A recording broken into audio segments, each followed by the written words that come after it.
Barnes, Delgado, Here. Dial, Fasella, Present. Hannon, Here. Nudo, Here. Chaplin. Here. Quorum is present. Okay, we moved, whoopsie, I've skipped a slot. Yeah, 4 is a quorum. And there's 4 of us. Actually, there are 5 of us. Good thing we came. Can we proceed to the next agenda item, which is approving the agenda? So moved. It has been moved and seconded that we approve the agenda as distributed. All those in favor, please say aye. Aye. Please, those opposed, please say no. The agenda is approved. We now move to the public hearing for the Rebuild Illinois Capital Grant Program. The primary purpose of this hearing is to receive input from the public on a project for which financial assistance is being sought from the Illinois Department of Transportation. The grant application consists of the following project: the purchase of 10 diesel-electric buses to replace buses that have reached their useful lifetime. Beginning on July 8th, 2022, the project description was posted on the district's website, www.mtd.org, under Public Hearings for public review. The notice of public hearing appeared in the News Gazette on July 15th, 2022. Are there any comments from the public on the Rebuild Illinois Capital Grant programs? This is an opportunity to make a statement to the Board of Trustees as a whole. We do not answer questions. Please limit your comments to 5 minutes or less.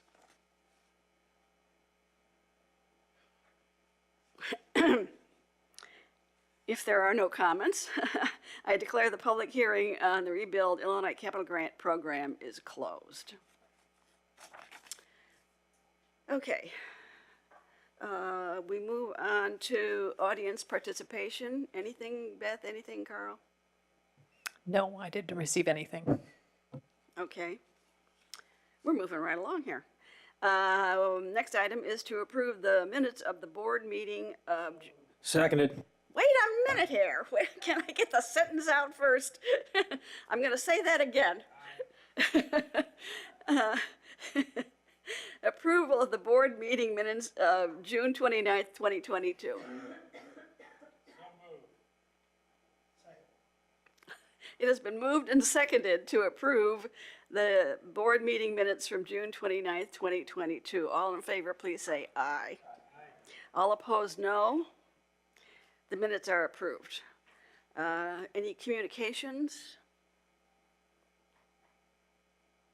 Nope. Okay, and then let's move on to the report of the managing director. All right, thank you, Madam Chair. This is going to be a fun meeting, I can tell. This report is on June statistics.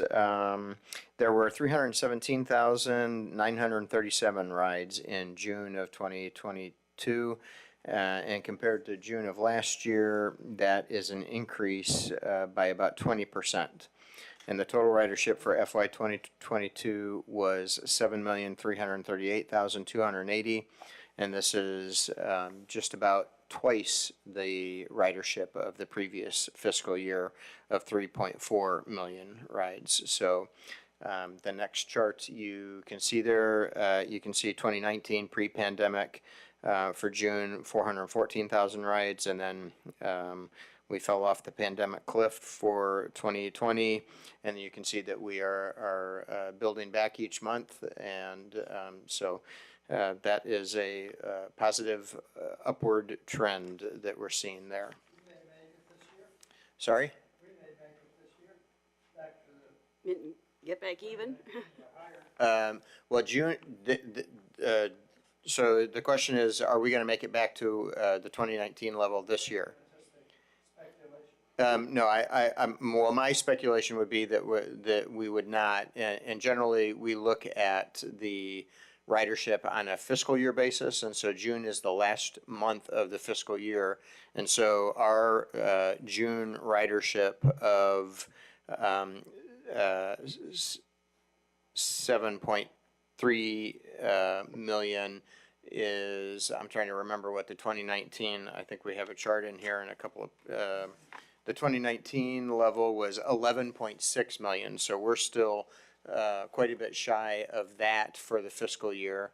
But we're headed in the right direction, Bruce. We're moving toward that. But it's going to take some time.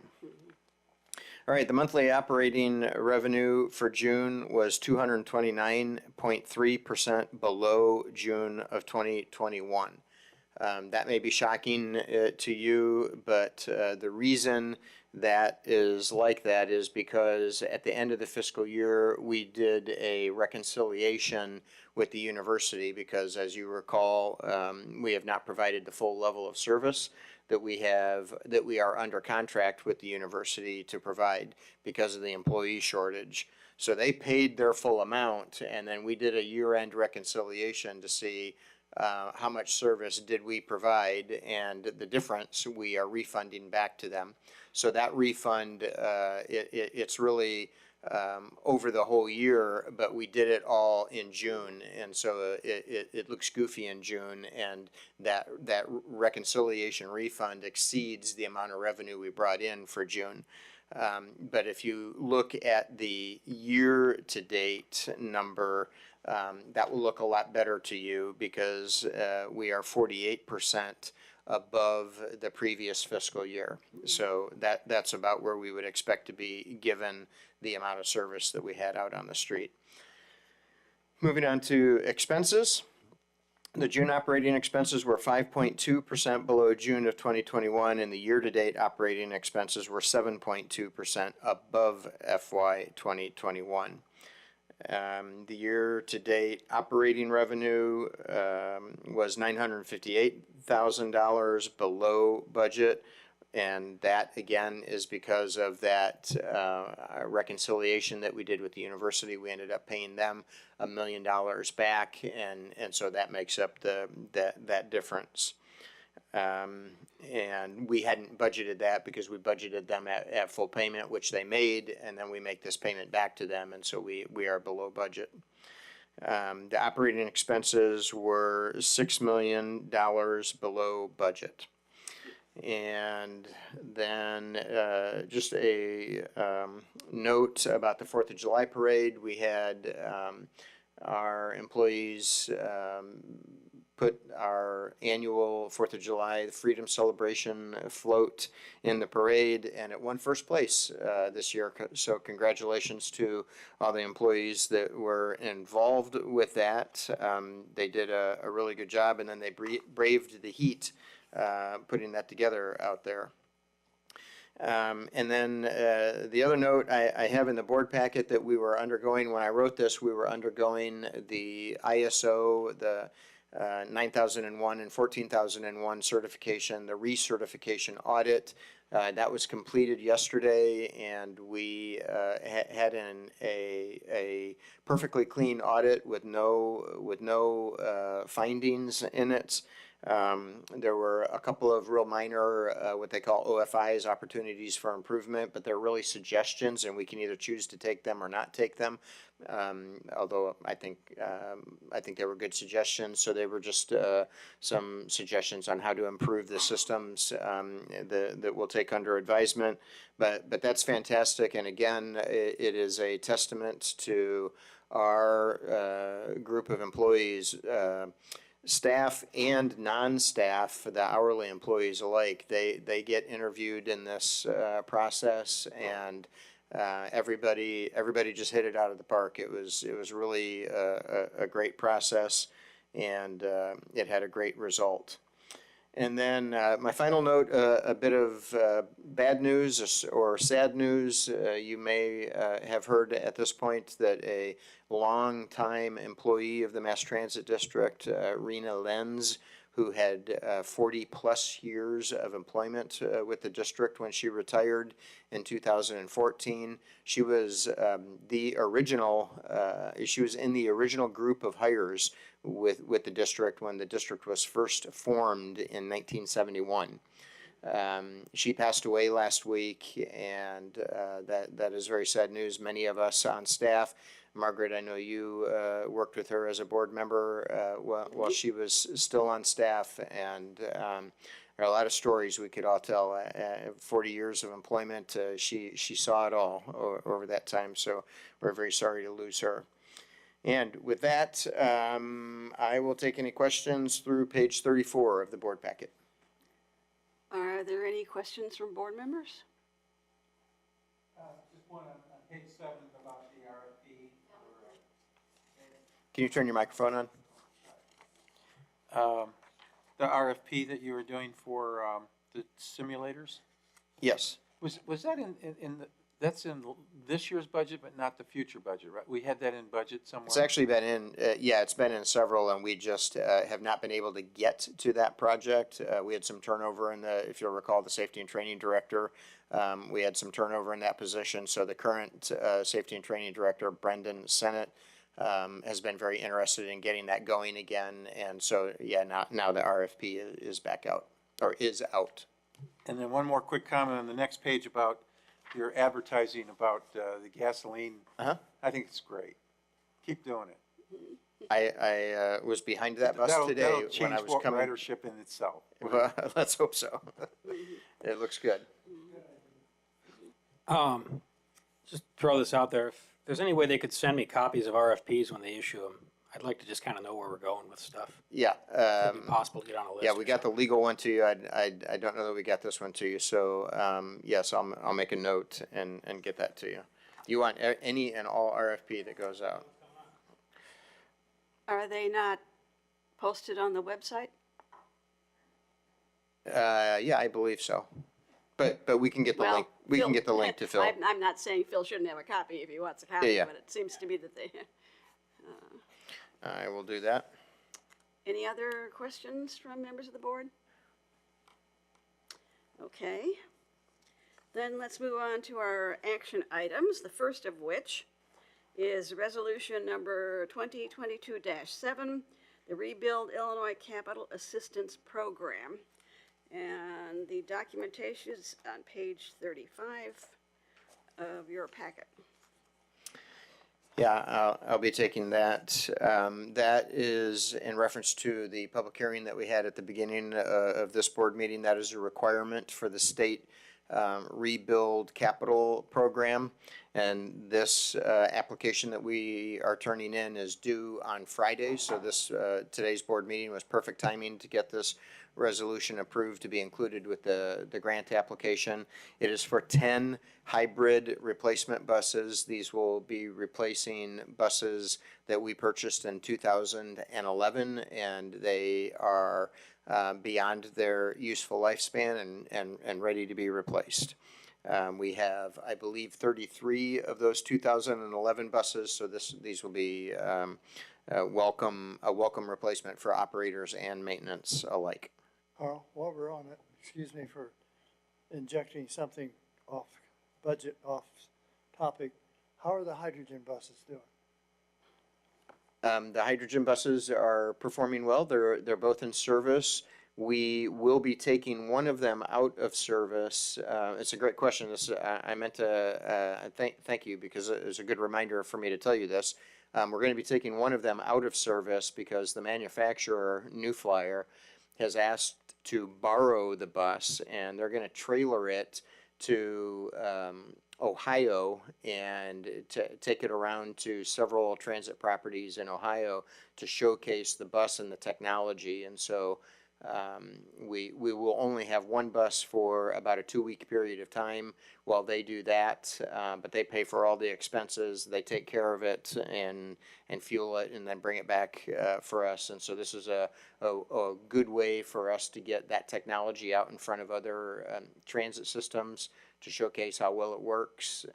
So we support that because the more buses that transit systems buy, then the more the price comes down. So that's good for us. has the problem with the water in the fueling station been solved? Yes, the water in the fueling station, that was actually resolved about a month ago. I'm not gonna be able to tell you what it was. I'd be willing to tell you if I knew, but I'm not remembering exactly what the problem was, but it was, I think in the electrolysis process, there was still some water captured, and then it was freezing in the fuel line. So it wasn't causing any damage. It was just restricting the flow of the hydrogen when we were fueling the buses. But they've gotten that all taken care of. The dryer system is working properly now and taking the moisture out of the hydrogen before it gets stored. After presumably we will get these 10 buses from this grant request, what will be the oldest year of our buses? Are there still more from 2011, or Yeah, so how old will our oldest buses be? technically, the oldest buses we have right now are the 2001 articulated buses that we have. Those replacement buses are going online in the next week or two, if they're not already. I think the frame is already being built. And our inspectors will be going up to the plant in the next week or two to start inspecting those. And so we should get those in September, and then those 4 buses will be out of service. And then the 2011 buses will be the oldest that we have. We've got 33 of those, and these will be the first 10 of that 33 fleet that will be replaced. Carl? How many, 2000. Bruce? Oh, yes, I overlooked the 2009 buses. We do have 4 2009 articulated buses too. We don't, however, generally speaking, run the articulated buses in the summers. We only use those when the U of I is in session. So the articulated buses don't get as much mileage on them, and so we tend to run them longer than we do the 40-foot buses. So we're not scheduling the replacement for the 2009 Arctics yet. on the non-articulated buses, what's the typical terminal mileage? By terminal mileage, do you mean like what's you the retire. maximum mileage that they run before we replace them? Oh, when you replace them, right? So, I mean, that really varies, and it varies in a couple of different ways. So I'll start with telling you that the federal definition, the federal defined useful life of a bus is 12 years or 500,000 miles. And we generally exceed both of those data points by the time that we replace a bus. You have to exceed one of them, but we generally exceed both of them by the time that we replace our buses. Does that answer your question? Yep. Okay. 500,000 miles. Alan, did you have? Yeah, the resolution is silent on the dollar amount and the use. Is that standard? I mean, I guess I've read these and I never put, I read it was 7,150,000 and doesn't state Yeah, in there. Yeah, so we put the dollar amount in our information to you. The state, this language is the state's language that they want the resolution. I think the reason that the dollar amount is not in there is because we're applying for 7.1 million, but that doesn't mean that they're going to give us 7.1 million. So we could end up getting, just making up a number, but you know, if we get 5.9 million, then the resolution is wrong, and so they don't put a dollar amount in there because Nor the does award could be It different. doesn't state that you're using it for the hybrid buses. It just says rolling stock, equipment, and services. Correct, yep, that's the language that the state asks It for. wants that, okay. Yep. I'm learning. Well, hearing that, I would make a motion that we approve this application. You are moving that we approve Resolution 2022-7, the Rebuild Illinois Capital Assistance Program. Is there a second? I will second, and we'll have to wait until Bruce gets off the phone so we have a quorum. We got 4. Oh, we don't need Bruce? You can take the vote with 4. Bruce is a guarantee. Okay, so where are we? We've been moved and seconded, right? Okay, So we have to have a roll call vote. Will the clerk please call the roll? Delgado, Yes. Fasella, Aye. Hannon, Nudo, Yes? Chaplin. Yes, the motion carries. The next item is the semi-annual review of closed session minutes. Seems like these come closer and closer together. I thought we just did this, but the message says it's from last January was the last time we did. Yeah, every 6 months we do it, so, time flies when you're having fun, Margaret. Right. So this is just the, this is our annual process twice a year. Every 6 months, we review closed minute sessions to see if we can release them. This time, we are releasing everything except for two sets of minutes, and so that really clears the docket. So maybe in January, there won't be any activity because I think we'll probably be holding those two confidential past then as well. I need my memory refreshed. Do we vote each section separately, or can we vote all Correct. three sections? Each one separate. Each one separately. Okay, so we need a motion for the Part A of the suggested motion. So moved. Seconded. It's been moved and seconded that we that the minutes of the closed session meetings of the board listed in Schedule 1, marked release, no longer require confidential treatment and are ordered released. All in favor, please say aye. Opposed, no? Okay. Second motion, that the need for confidentiality still exists as to the minutes of the closed session meetings of the board listed on Schedule 2, marked remain confidential. We need a motion. So moved. And it has been moved and seconded that the need for confidentiality still exists as to the minutes of the closed session meetings of the board listed on Schedule 2, marked remain confidential. All those in favor, please say aye. All those opposed, no. I beg your pardon? Oh, wait, must have been a doozy. That is regarding a workers' comp claim that was settled, and that employee is still a current employee of the district. Okay, onward.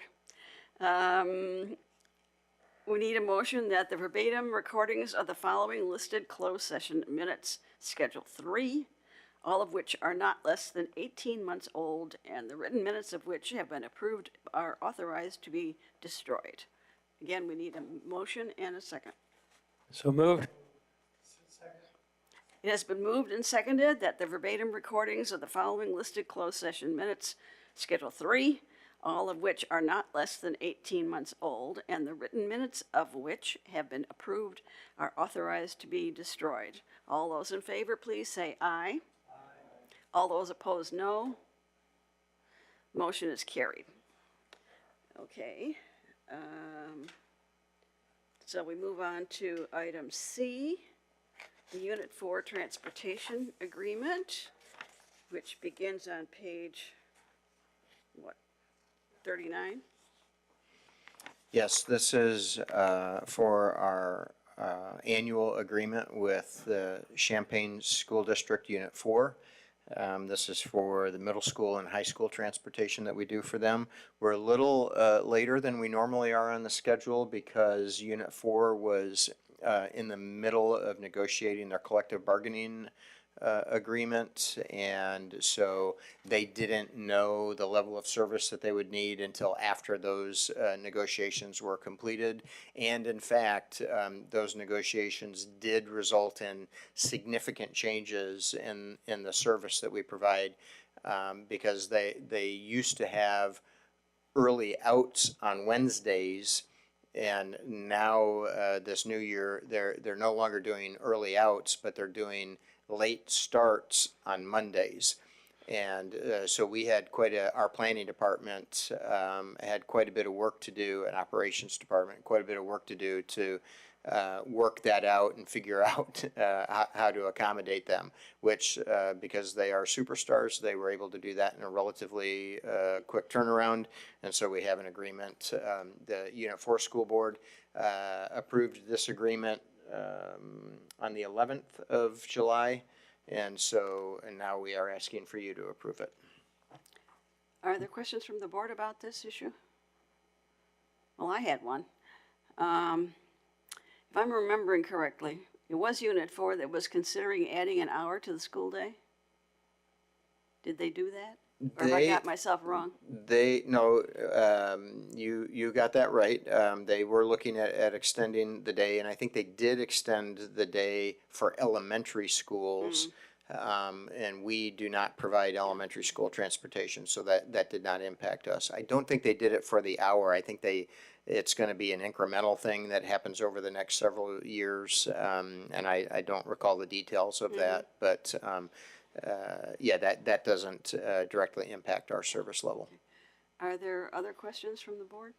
How much was the amount last year we agreed with, too? Boy, Alan, I don't have the exact amount. I can tell you it was very, very similar to this amount. In fact, this year is just a slight decrease from last year because of the way that we had to reschedule the service levels that actually freed up a few of the service hours. And so they're for the annual contract, they're actually paying, I mean, I think it was $1,000 less or something. I'm making that up. I don't remember the exact amount, but it was a very, very slight decrease. So vis-a-vis their bus transportation, has there ever been comparisons of which is more efficient and less costly, or because it states in here this is very advantageous for them to avail themselves of our services?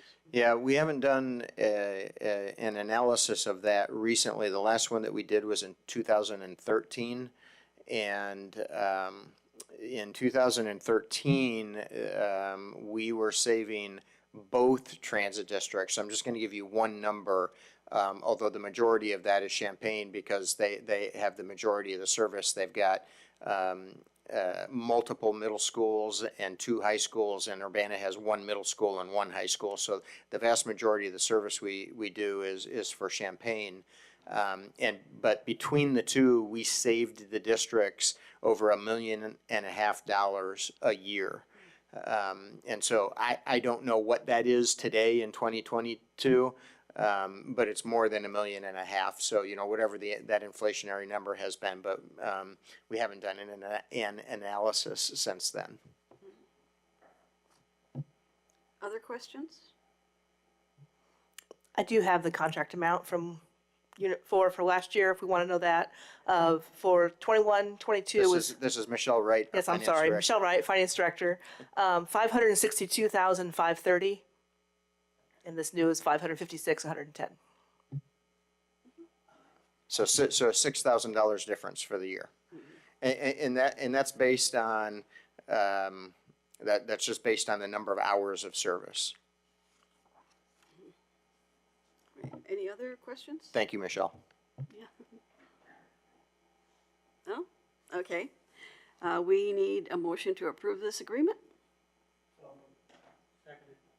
It has been moved and seconded that we approve an agreement for 2022-2023 with the Champaign Unit 4 School District. All those in favor, please say aye.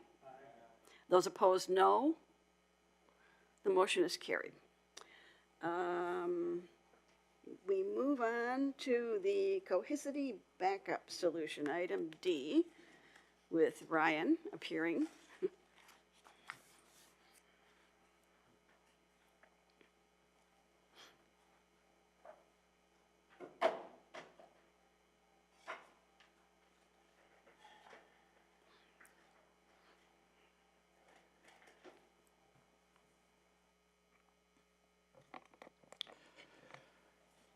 Good afternoon. My name is Ryan Blackman. I'm the Technology Services Director.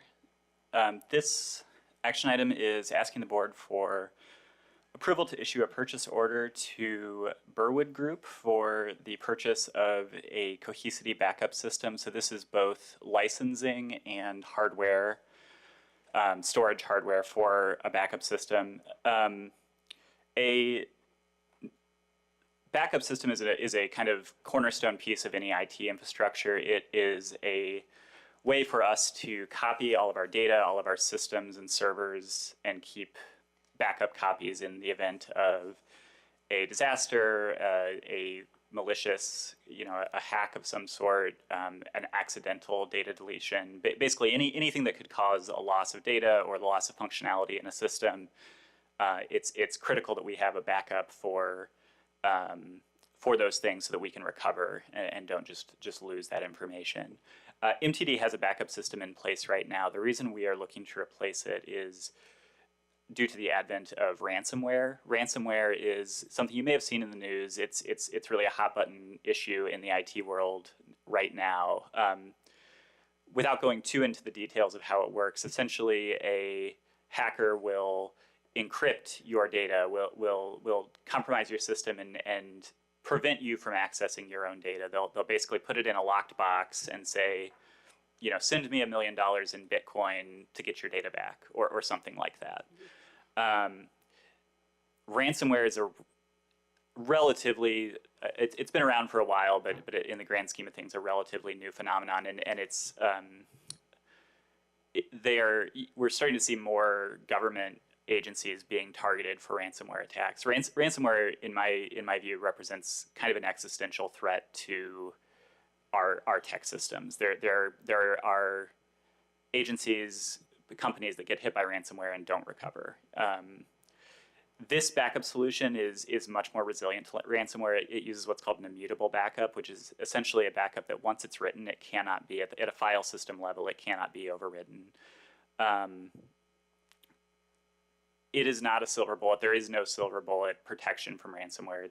But it is a significant improvement on our system now, which is much more susceptible to ransomware. Additionally, this system provides just some other improvements in manageability and in the speed at which we can run backups, and it will back up our cloud infrastructure. So as we've moved more into the cloud and moved into like Office 365 for our email, it will back all of that up as well. So we're not reliant on just Microsoft taking care of it for us. Question. How long would it take you to do after a complete wipe and rebuild from the memory? From the backup? That depends greatly on which system we're talking about. We have, off the top of my head, I'm going to say probably 70 servers or so. Those range from everywhere from very small servers to servers that are several terabytes in size. Well, for your daily operation? So the current backup system we have, it would take us days, if not weeks. This system, like I said, it will allow us to recover much more quickly. So, that's one. Or 1 day? I mean, it'd still be a nightmare. You'd have to re-image every machine on the network, but it would be less of a nightmare because you can gradually recover. Less than what, though? I can't Days, surely. understand you. I don't know that I can say definitively because we don't have the system in place yet. But I would expect it to be counting in the hours, not in the days or weeks. The system, it's a matter of how quickly can we get the data off the backup disk and onto our servers, and this system has much faster disks and will be capable of transferring the data much more quickly over the network. This project is a combination of operating funds and ARPA funding.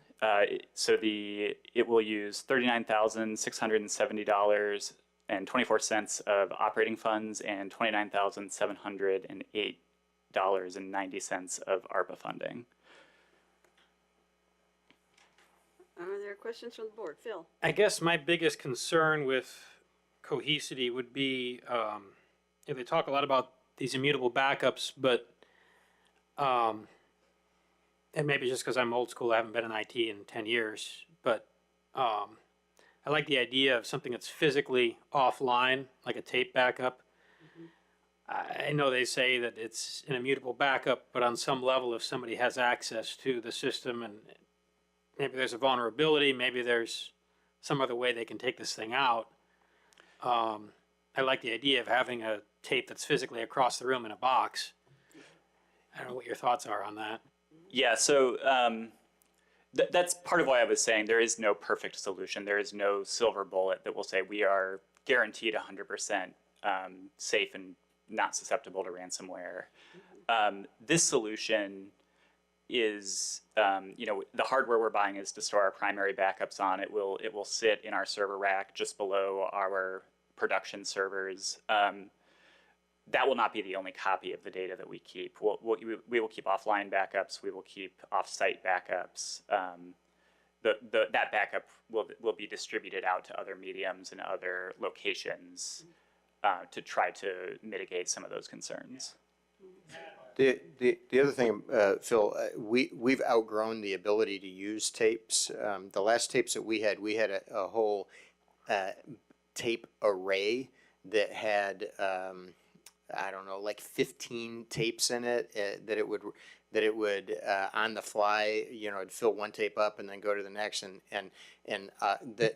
the system that Ryan manages now is just an order of magnitude greater in terms of the volume of data that any tape array can accommodate. So that really has become a not an effective way, or not even a way that you can do the backups anymore. But the concept of a backup that is offline, that is not connected to the network, not live, so to speak, it is something that still exists and is still part of our plan for the backups. The immutability of the backups. I guess the other thing I wanted to mention with this is one of the things we just went through through an insurance application for cybersecurity insurance, and one of the things that all of the insurers were asking for was two-factor authentication to access our backups, which is not something our current system has. So that's another layer of security that we'll have in this new system. It's still somewhat vulnerable just because you can do SIM cloning. I mean, I have a good friend whose company got taken down by it for, it took about 2 months to get back up, and they're an IT service company, and even Comcast, their entire nationwide network got brought down by it about 2 years ago. So it's a very serious threat. These guys get in and it's tangled webs of stuff. I mean, you end up re-imaging every machine on the network. You end up finding Internet of things that may have been penetrated. You just don't know. That's the scary part. It's like your house gets ransacked, but you don't know if the burglar's still in the house. Yeah, it's scary stuff. How vulnerable are the backups to a pirate, an outside sinister force? So that's the main motivation for this system is this at a file system level uses a type of file system that once the data is written, in theory, it cannot be changed. So even if a hacker was able to, get into our system and get someone's credentials, as a super user, as a systems administrator, I can't change the data once it's written. There's no user account or no permission level that will let you change that data once it's written. So again, I want to be clear, this is not a wipe your hands of it and we're done and security's solved. But it is a significant step forward and a significant improvement in the level of security we have with our backups. Thank you.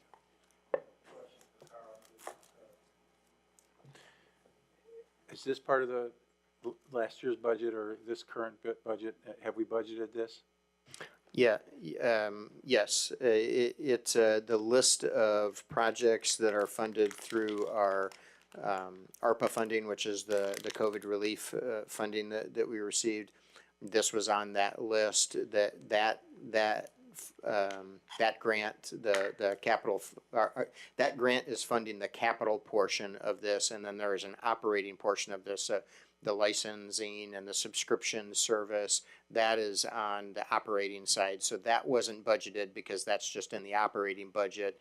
And just as a reminder, I know you know this, but 65% of that is the operating assistance, and then 35% is local. But we don't list out the individual projects on the operating side, but it was listed on the capital side. It might be helpful for the admin to, when you're making a presentation on an item that we're purchasing, say it's a part of the fiscal year budget of this that we didn't get to, or it's part of the current fiscal year budget, just so we know that we're not overspending in terms of our budgetary process, which we go through pretty deep and diligently. Yeah, we, just so you know, we wouldn't be doing a project that was on last year's budget, but that isn't on this year's budget. Carryover, you mean a So, carryover? yeah, if there's a project that was budgeted last year, but we weren't able to get to it for one reason or another, which happens, then we would carry that over and it would be on this year's budget and you would have seen that on the capital sheet. It would just be helpful for me if, it's just mentioned in the initial process that this is in the budget and we've got it, it's covered. through Gotcha. the processes. Okay, will do. Any other questions or comments from board members?